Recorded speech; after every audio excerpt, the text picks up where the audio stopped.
அண்மைச் செய்தியாக பார்த்து வருகிறோம். சென்னை கிண்டியில் உள்ள ஆளுநர் மாளிகை முன்பு தீக்குளிக்க முயன்ற நபரால் பெரும் பரபரப்பானது ஏற்பட்டுள்ளது.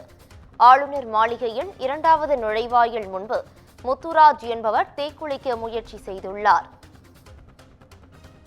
ஆளுநர் மாளிகை முன் தீக்குளிக்க முயற்சி செய்த நபரால் பரபரப்பானது ஏற்பட்டுள்ளது.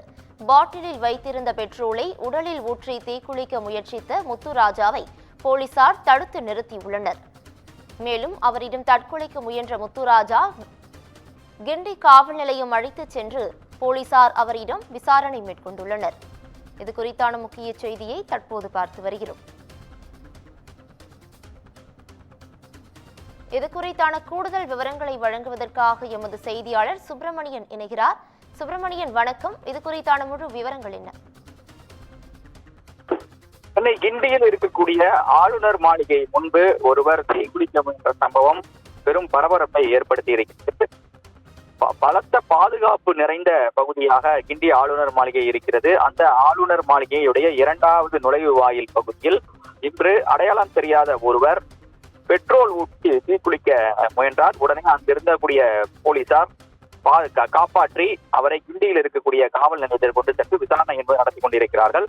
விசாரணையில் அவரது பெயர் முத்துராஜ் என்பதும் விருதுநகர் மாவட்டம் சாத்தூரை சேர்ந்தவர் என்பதும் தெரிய வந்திருக்கிறது. தனது 5 ஏக்கர் விவசாய நிலத்தை கால்வாயில் இருந்து பாசனத்திற்காக தண்ணீர் திறந்துவிட கோரி ஆளுநர் மாளிகைக்கு மனு கொடுக்க வந்ததாகவும் பல்வேறு அதிகாரிகளிடம் மனு கொடுத்தும் எந்த நடவடிக்கையும் எடுக்காத காரணத்தினால் இந்த முடிவை தான் எடுத்ததாக அவர் போலீசாரிடம் வாக்குமூலம் அளித்திருப்பதாக காவல்துறை தரப்பில் சொல்லப்பட்டிருக்கிறது.